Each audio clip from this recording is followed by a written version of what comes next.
The Florida Gators and Kentucky Wildcats set to do battle Saturday night at the Swamp. We are here previewing, predicting, and breaking down this game between Florida and Kentucky. Hello, everyone. I'm Chris Phillips. He's Dave Shumate. Appreciate each and every single one of you tuning in. Make sure you like, subscribe, turn notifications. Check us out via podcast, wherever you get your podcasts. You can also find us across all social media platforms, as well as our website, SECUnfiltered.com. This segment brought to you by our friends over at GameTime. Download the GameTime app and use promo code SECU for $20 off your first purchase. Again, guys, that's our friends at GameTime. Promo code SECU to get $20 off today. The Florida Gators take on the Kentucky Wildcats in a primetime SEC matchup Saturday night at Ben Hill Griffin Stadium. We are here previewing, predicting, and breaking down this game. I am Chris Phillips, and helping me do so, my good friend Dave Shumate joins me once again. Dave, what's going on, my man? Appreciate you taking the time and excited to chop it up and talk this game with you. Yeah, a little Cats, Gators, both coming off losses. Florida coming off an emotional, tough one game they probably didn't expect to really, eternally, I'm sure they did, but nationally, no one expected them to really be in that one in Neyland. Went into overtime. We know how it went. Tennessee pulled it out. I picked Kentucky. I thought it was a perfect setup for them against Diego Pavia and the Vanderbilt Commodores last week. But I think Kentucky learned the hard way. It's hard to simulate that spread option with Diego Pavia's ball handling skills in practice, and you got to be assignment sound. As you can tell, post-game, Mark Stoops was a little emotional, kind of like, I tried to get through to my team all week. You know, he's probably sitting there like, it was the perfect storm. I don't know how we weren't assignment free. I thought Deion Walker would be more of an impact. He really wasn't. But, man, it's a must win for both teams here. Dave, a must win for both teams in a game that feels like the loser of this one is going to be into a tailspin. I don't know if that's an overstatement or not, but it feels like the loser of this one's going to feel really, really bad about themselves on Sunday morning and going in the following week. Obviously, again, Florida, Kentucky take on 7:45 p.m. Eastern time kickoff on the SEC network down in Gainesville at the Swamp. Dave, Florida is a 1-point favorite. I think I even saw this line potentially just before we went live. Go to a pick 'em. So it is a toss-up down there at Ben Hill Griffin Stadium. Vegas doesn't even know. Vegas doesn't even know. The over-under set at 42.5. Florida leads the all-time series 53-21, but anybody who's been paying attention knows this thing has really flipped over the last couple of years. Kentucky, they are winners of 3 in a row in this series. Last meeting, of course, was last year. You might recall Ray Davis ran all over this Florida defense as Kentucky won that football game 33-14. So, Dave, as we dive into this ball game and the matchup specifically, we have to start. Graham Mertz, unfortunately, out for the season with an injury. The DJ Lagway era begins in Gainesville. What are you expecting from the young quarterback? Because it's been a mixed bag, right? He had the touchdown last week to send the game to overtime there in Knoxville. There's been some good, some bad, some in between. I wonder, what can we realistically expect from this kid now that, you know, the car is essentially his, if you will? I mean, if I'm a Florida fan, again, prayers up to Graham Mertz. Unfortunately, he gets hurt again, out for the season. It's like kind of a weird story with him. It's like he's been around, one of the few consistents during a really bad era for Florida. But if you're a Florida fan, you got to be fired up. It's the DJ Lagway era now. Mm-hmm. Yeah, I think at least you're like, hopefully we can hold on to him if there is a coaching change like we all think, or if Billy somehow turned this around this year and we got him back. Like, what does our future quarterback look here? Like you said, Chris, I think you said it perfectly. Some highs and lows last week. That 3rd and 18 pass, him stepping up in the pocket there was an unbelievable anticipation play for such a young kid in a very tough environment in a critical game-saving situation. But then you also saw him totally not seeing Arian Carter, the linebacker for Tennessee, I believe, number 7, just underneath on that critical interception he had that you're just like, you had the tight end right out. I think he had Arliss Boardingham right out there in the flats. It probably picked up 8 yards, but you tried to go to the corner flag out there and you didn't even see the backer drop. And again, that's expected with a freshman quarterback. That will be a challenge this week because this is an experienced Kentucky defense, veteran unit coming in. Mark Stoops, he likes to make things complicated for inexperienced quarterbacks. We'll see what prevails. Yeah, you know Mark Stoops and Brad White are going to dial something up for DJ Lagway. But again, the excitement, like you mentioned, down in Gainesville, Maybe could be something if they can get this one and heat up.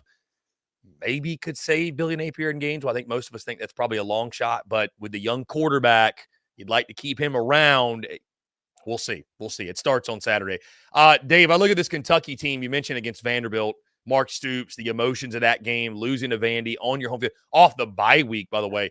They got to limit the self-inflicted errors, man. I mean, 2 turnovers in that game, 12 penalties against the Commodores. Again, this is coming out of a bye week. This is at home. Now you go to the Swamp in a place that, listen, I know that fan base is really on edge, and they've got very mixed emotions on, what they want to happen from the standpoint of, winning a game while also wanting a fresh start. But, that place I would expect at least early is going to be raucous, going to be a factor. And, Kentucky's got to find a way to keep their composure. They've done so in years past, but got to find a way again to keep their composure and play well in a night game down in Gainesville. This game's been traditionally a little earlier in the season, though, hadn't it? Before yes. This is a little later than typically it's been like mid-September. Yeah. So it's, factor that in what you will. But I it doesn't matter for this contest. It was just making. I feel like Kentucky had a little bit more the last 3 years, kind of going into that than they had in this one, heading into this one. Yeah, but I just put Kentucky in the bucket with a lot of these SEC teams. And I mean, if they play clean, mistake-free, don't shoot themselves in the foot in football, I mean, we saw Kentucky going to Oxford and beat an Ole Miss. But if they're making mistakes and, you can see them lose to a Vanderbilt or lose any other game, lose to a South Carolina the way they did. So can they play clean football is really the question when it comes to this. Consistency. Yeah, you bring it up, Chris. Good point. Like, I think me and you said it after the game. After they beat Ole Miss, it was like, well, they got a bye week. Their next 3 are all very winnable. Vanderbilt at home, at Florida, and you host Auburn. Can they get all 3? And I think we even said it right. I mean, they played Georgia well, could have won that one at the end, and they won. Then they beat Ole Miss straight up in Oxford. It's just, I feel like sometimes at Kentucky, guys like the Deion Walkers of the world who have all the ability in the world, it's just that high motor. Can you get it going on a consistent basis? It's just so inconsistent. This is where Mark Stoops has struggled. Again, not against Florida the last 3 years, but in these games that he was kind of supposed to win against the Vanderbilts, the South Carolinas of the world. And I think that's a little bit why Kentucky fans get a little agitated when he brings up the NIL and stuff. It's like, well, I mean, dude, we're not even consistently beating the below average teams in our league. Yeah, and I think it goes right in line, too, with this record, Dave, against, I forget exactly what the numbers are, but, most of their wins have come against SEC teams that finished with losing records in the conference. Good thing for him this week, though. Florida. Yeah, they fall right in that category. Mentioning Mark Stoops, I think the battle of these coaching staffs, Dave, Mark Stoops against Billy Napier, Stoops has coached circles around this dude the last couple of years when they faced off. And again, it goes hand in hand with Kentucky's had the upper hand against Florida. Florida as a program, they feel like they're above Kentucky. This is a game. I mean, what was it? Steve Spurrier, I think, beat them like 26 years in a row or something like that. And then obviously lately. I think 2018 was their first win over Florida. And like you said, 27 years or something. Yeah. I mean, this has become, and it makes Florida fans sick to their stomach, but it's become kind of a rivalry, which is a weird thing to say to a degree. But, for Billy, we've said it many times, Dave, but this really does feel like the last hurrah. I mean, you know the situation you're in. You got the bye week upcoming the following week. Then you go into the Georgia game in the month of November. Especially, I mean, we saw last weekend in Knoxville, and I understand it was on the road, but there's just no excuse at this point. We're seeing some of the bad play calling that people are complaining about. We're seeing 12 men on the field again on a field goal attempt. I mean, doesn't it feel like, Dave, like one of these games, we looked at the UCF game and kind of said the same thing. And, Tennessee, you were such a big underdog and what we thought of the Vols, even coming off the loss to Arkansas, that wasn't going to be the game that, all right, this is it. I mean, I think you could argue they've already made the decision on Billy Napier, but if they lose to Kentucky, especially if it comes in the same fashion where it's the play calling is extremely suspect, they have those self-inflicted errors, again, like the special team stuff, I think a loss to Kentucky could be the one that broke the straw that broke the camel's back. And heck, we might be talking about a coaching change this time next week. Yeah, because you go into a bye week before the cocktail party in Jacksonville, Georgia. The timing lines up well if you're going to make the move. Yeah. I mean, if I'm Billy Napier again, dude, I that's why I was kind of baffled he didn't go for 2 when they scored on Lagway's 3rd and 18 conversion. I mean, why not? You had nothing to lose. If I was a Florida fan, I lost a little confidence and respect for you for being like, I mean, dude, They definitely have the advantage in overtime. Their defense gets on a condensed field with our true freshmen.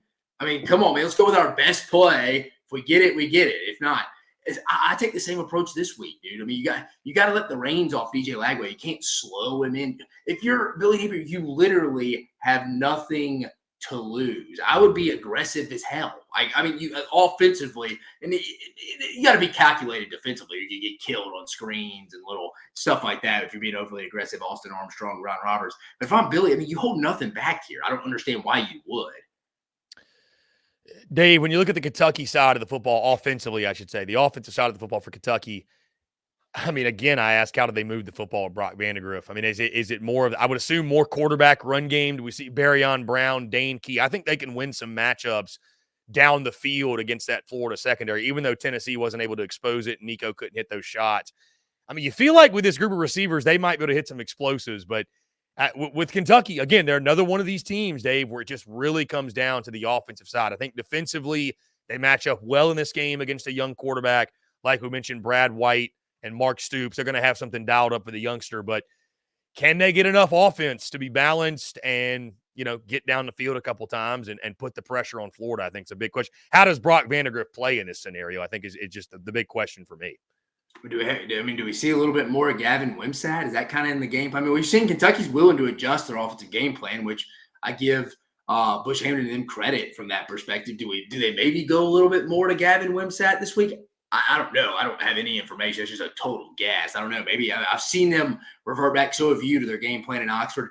But I don't know if you go just try to possess the football against Florida and keep their offense to the side. Because I mean, it's not like you're overly intimidated of their offense. Your defense is actually pretty good.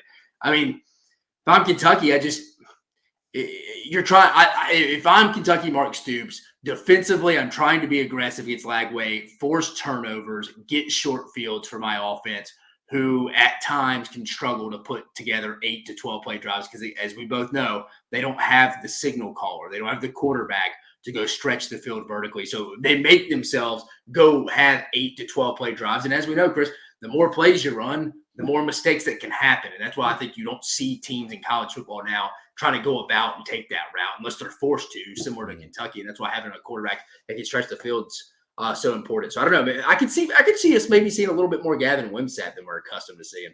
Yeah, to your point, Dave, really, really tough to drive after drive after drive, put together those 8, 10, 12 play drives. And again, at some point, especially when you're mistake prone, bad things can happen. That goes for both sides in this game.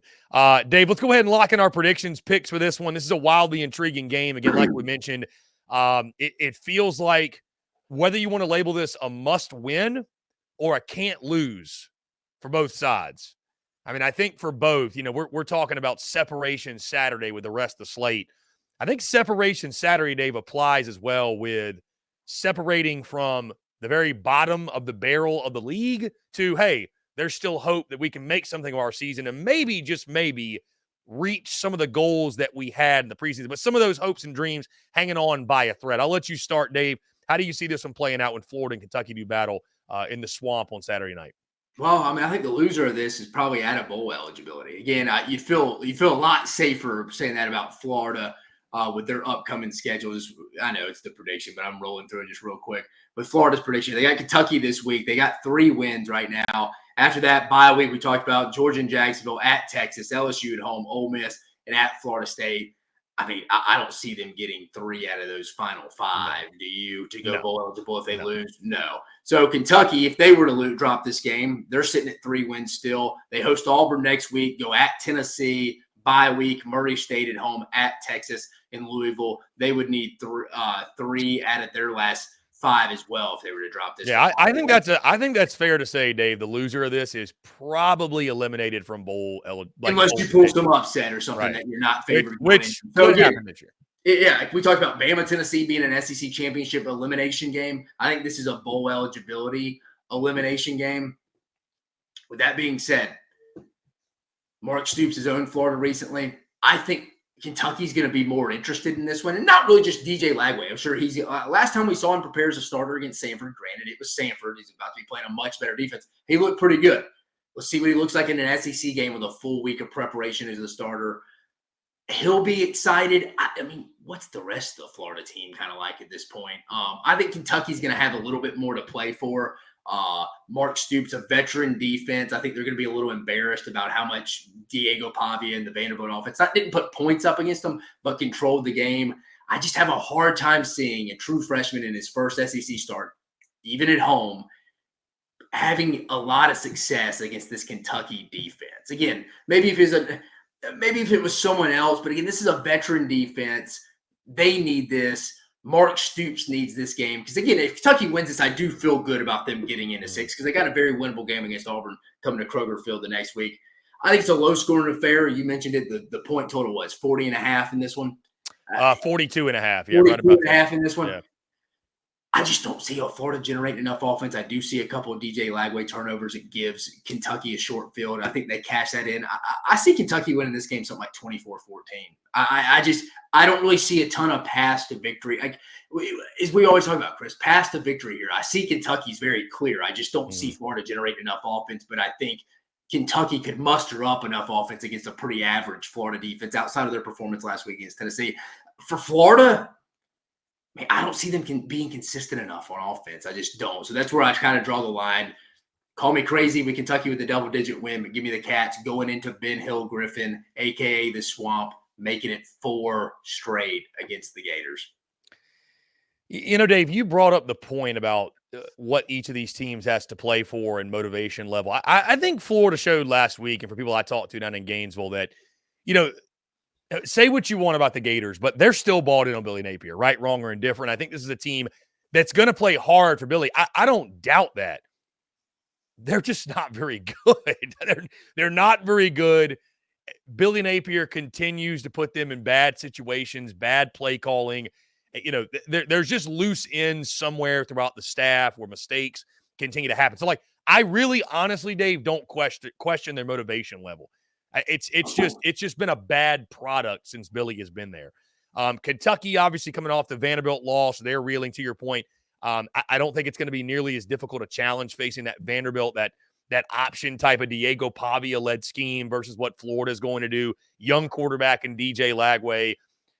Mark Stoops, Brad White scheming up him, and then offensively, I mean, again, they're going to have to – I think it's a low-scoring game too.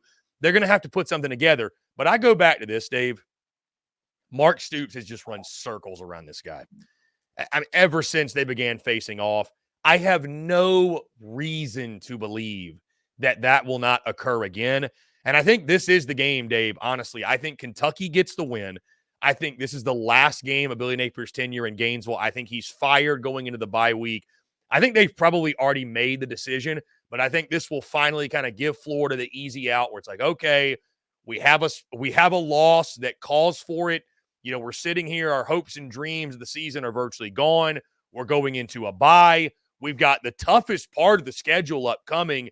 I mean, it's not an ideal situation, but we need to go ahead, get out in front of this thing, and let's go ahead and get this search up and running. So I think that is going to be the case. I think Kentucky's going to win a slugfest. I think Mark Stoops, Brad White, what they're going to be able to do against a young quarterback, confuse him. Like you said, probably force a couple turnovers, put him in some really tough situations. They'll do just enough offensively. This will be a knockdown, drag-out, slugfest, ugly game, sloppy game in the Swamp. But I don't think Kentucky's intimidated. If I got Kentucky winning this game 19-13, a little bit of a different score prediction, if you will. Kentucky beating Florida 19-13 down there at Ben Hill Griffin Stadium. So, again, I think this will be Billy Napier's last game in the Swamp. If I'm wrong, I'm wrong. It is what it is. But at minimum, to your point, Chris, I mean, if not now, when if they were to lose? Yeah, if not, if I'm wrong, I'm wrong. It is what it is. Like, maybe they've got a different plan, but it just makes too much sense, especially Dave, call me crazy as we get out of here. Could Florida beat Kentucky and they still make the move? I mean, again, if not now, when? You know what the decision is. I don't see any way anybody in that program is delusional enough to think that, well, let's just ride this thing out against Georgia and Ole Miss and Texas and, the only game LSU. The only game you probably have a shot in is probably, I mean, and again, I think LSU plays a little high and low at times, but really it's Florida State. Right. So, I mean, If not now, when I think this could be like a Jimbo Fisher situation where it's like, hey, good job. You just beat Mississippi State by 50 points, but yeah, you're still fired because we already made this decision on you. So anyways, we'll see how it plays out either way in the game. I do think Kentucky takes care of business. They win their 4th straight against the Gators, which that in its own right is a punishable offense and should result in somebody losing their job. So guys, do you agree with us? Do you disagree? How do you see this playing out when Florida and Kentucky do battle on Saturday night in Gainesville?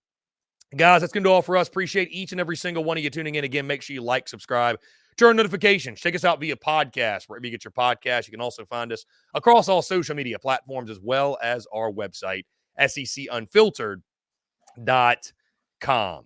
For Dave Shumate, I'm Chris Phillips. Appreciate each and every single one of you tuning in, and we'll catch you on the other side.